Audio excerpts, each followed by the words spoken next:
모두 가족 여러분, 오늘은 수요일입니다.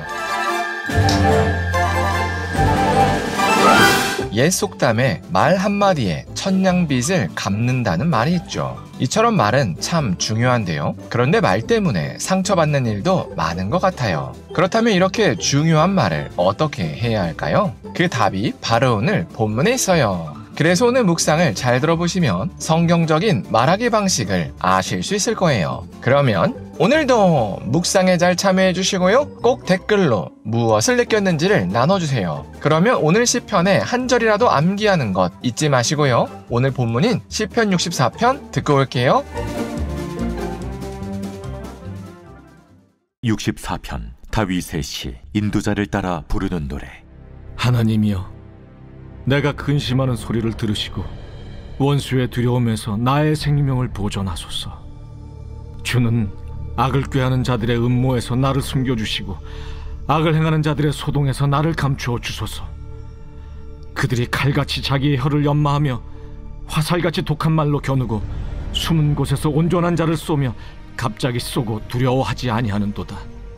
그들은 악한 목적으로 서로 격려하며 남몰래 울무놓기를 함께 의논하고 하는 말이 누가 우리를 보리요 하며 그들은 죄악을 꾸미며 이르기를 우리가 묘책을 찾았다 하나니 각 사람의 속뜻과 마음이 깊도다.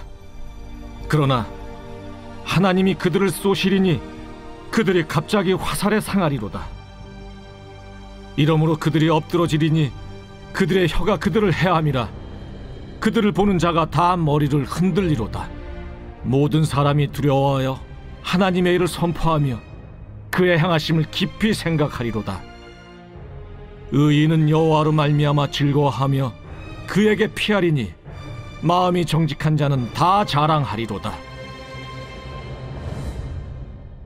다윗은 말 때문에 큰 상처를 받았습니다. 그리고 그때의 감정을 담아서 오늘 시편을 지었습니다. 그래서 다윗은 1절에서 하나님께 자신의 근심하는 소리를 들어달라고 간구했습니다. 왜냐하면 다윗의 원수들이 다윗을 해하려고 악을 꾀하고 있었기 때문이었습니다. 그래서 다윗은 하나님께 악인들이 독한 말로 자신을 해하려고 한다고 호소했습니다. 그런데도 악인들은 자신들의 정체가 발각되지 않을 것이라고 확신했습니다. 그러나 다윗은 하나님께서는 그런 그들의 마음을 꿰뚫어 보신다고 고백했습니다. 그리고 하나님께서 쏘시는 심판에 그들이 맞아서 고꾸라질 것이라고 선포했습니다. 그래서 다윗은 이처럼 악인들이 내뱉은 말에 오히려 악인들이 맞아서 결국 망할 것이라고 선포했습니다. 그리고 그 결과 모든 사람이 하나님을 두려워하고 의인은 여호와로 말미암아 즐거워한다고 고백했습니다. 이처럼 독한 말은 결국 돌아와서 자신에게 꽂힙니다. 왜냐하면 아무리 자신의 정체를 숨긴다고 하더라도 하나님께서는 이미 그 사실을 다 아시기 때문입니다. 그래서 그리스도인은 언제 어디서나 말을 조심해야 합니다. 왜냐하면 우리는 교회에서만 그리스도인이 아니라 언제 어디서나 그리스도인이기 때문입니다. 그래서 우리는 익명성이 보장되는 인터넷 공간에서나 아니면 친한 지인들끼리만 있는 폐쇄적인 모임에서도 말에서 거룩함을 잃지 말아야 합니다. 그렇다면 어떻게 해야 말에서 하나님의 거룩함을 드러낼 수 있을까요? 그건 바로 예수님처럼 말하면 됩니다.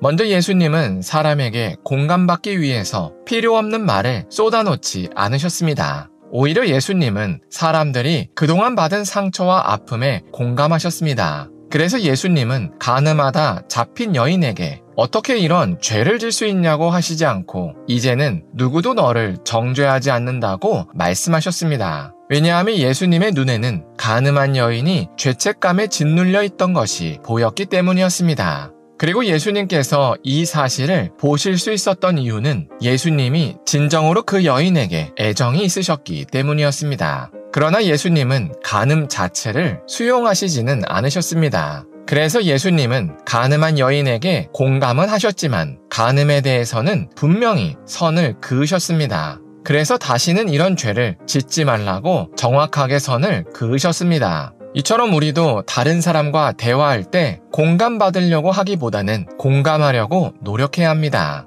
왜냐하면 공감을 받으려고 하면 공감받지 못할 때 서운하고 또 서운하면 그 사람을 공격하기 때문입니다. 그러나 공감하려고 하면 상대방이 쏟아내는 악한 말조차 공격처럼 들리지 않고 오히려 그 사람이 그동안 받은 상처처럼 들립니다. 그리고 우리가 이렇게 다른 사람을 공감하려면 먼저 그 사람에 대한 애정이 진심으로 있어야 합니다. 그러나 여기서 우리가 주의할 점은 우리가 공감한다고 악에 동조해서는 안 된다는 점입니다. 그래서 우리는 공감은 하되 반드시 하나님의 말씀에 근거를 둬야 합니다. 그렇지 않으면 우리가 그 사람을 위해서 했다고 하는 그 공감과 권면 때문에 오히려 그 사람이 더 큰 악으로 달려갈 수 있기 때문입니다. 그래서 우리가 오늘 하루를 살 때 특별히 말을 거룩하게 했으면 좋겠습니다. 그리고 아직 이런 습관이 들지 않았다면 하나님께 간절히 우리의 혀를 정결하게 해달라고 간구했으면 좋겠습니다.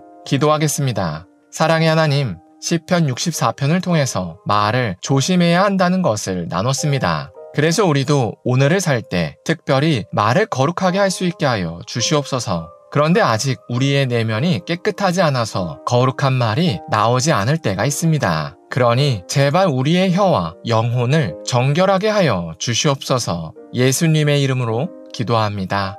아멘.